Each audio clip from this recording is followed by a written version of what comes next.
Oh, John.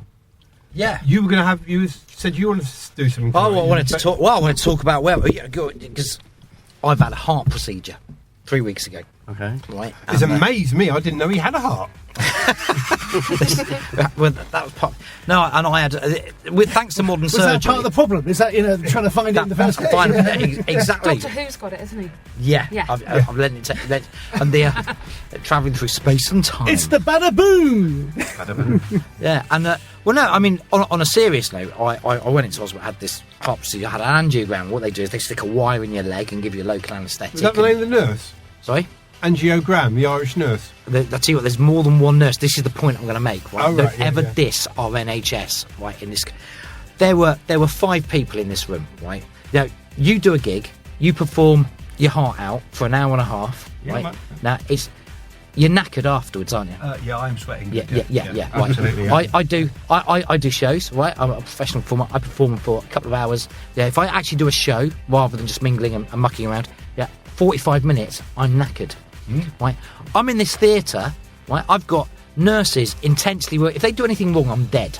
Right, I'm awake for this. I've got a local anaesthetic. I've got this, and it hurt in parts. I can tell you. Right, so like Even with a local. yeah, oh yeah. I mean, like it was uncomfortable for most of it, but there were bits where it really does hurt. I mean, they're plodding around with your heart, and what they've done is they've stuck springs in my arteries to hold them open. Oh, stents. Yeah. And I've got 3, and they've done a few pressure tests and whatever to find out where to put them and all that sort of Just thing. close your ears, Loz. You're looking a bit green, you know? No. Well, this is the point I'm going to make. Is like, so for a long period of time, a lot longer than I do my show for, these people are concentrating really hard and they're measuring stuff and they're, and then they do this. Obviously, I'm a bit bushed by the end of it, but I haven't actually done much. You've just been sitting there. So when they finished, I'm just thinking, oh, thank goodness that's over. You know what I mean? Like, that's lovely. You know, is a big relief. And and they're sloshing my blood up off the surgery floor. You know, and all this sort of thing with a mop and bucket. You know, which I'd never realised they did that. I was just and then they go and have a half-hour lunch, and then they're back again Doing another one.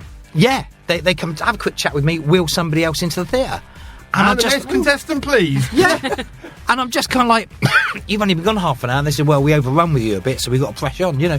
And I just thought, nobody ever knock our nurses, right, or our doctors, right, because, as I said, the intensity of what they did, and we'll tell you, you do get genuinely tired. How they do that, go and have half-hour lunch and do it again, I've no idea, but they saved a few lives that day. Anyway, so, because I've had a heart procedure, I've had a bit of time off. Right, I've been on. That's always dangerous, leaving your mind fertile. I've been on. DWP have been on at you about it as well, haven't they? Yeah. And still breathing, you're fit to work.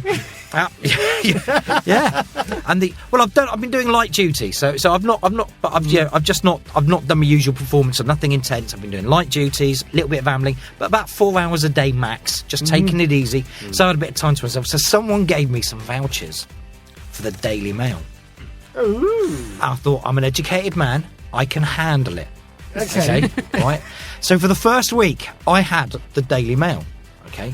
Now, we'll come back to that. Okay. The Daily Mail's quite good. You get a bit of self-righteous moral indignation first thing in the morning. It helps develop your superiority complex. Good for you as a performer, within reason. But the other thing is obviously I've had a bit of a traumatic time and whatever, and I've had this near-death experience.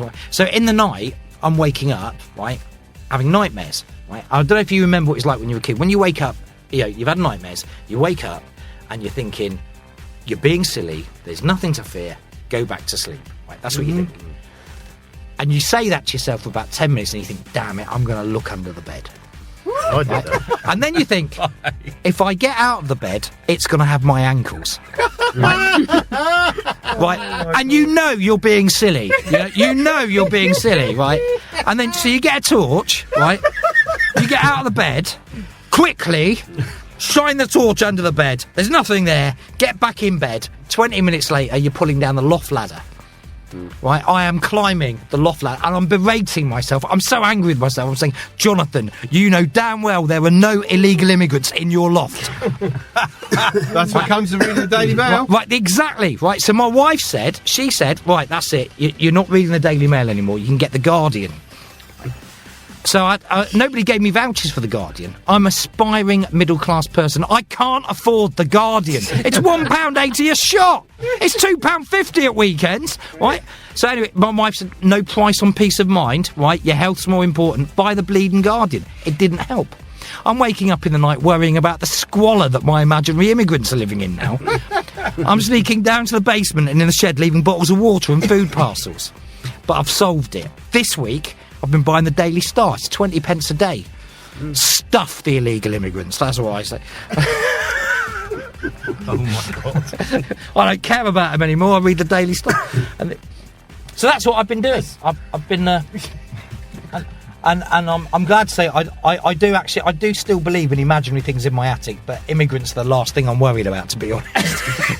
They are, but I just thought I'd bring that up. You feeling healthier though? For you, I'm feeling miles healthier. Yeah, I am. I'm feeling my age a bit, and it's taken. But this week I've really felt firing on. I'm getting back to firing on full cylinders, as it were. But I got tired for the first couple of weeks. You know, it was a bit of a. It took, because last time, as you know, I had stent 3 years ago, and where I was so ill before the last stent, I just felt really good afterwards compared to. But this time it was kind of like it was a top up kind of thing. How long was the procedure? 2 3/4 hours. Really? Wow. Yeah, it was meant to be 45 minutes, but they found what was wrong and decided that while I was in there, they'd fix it.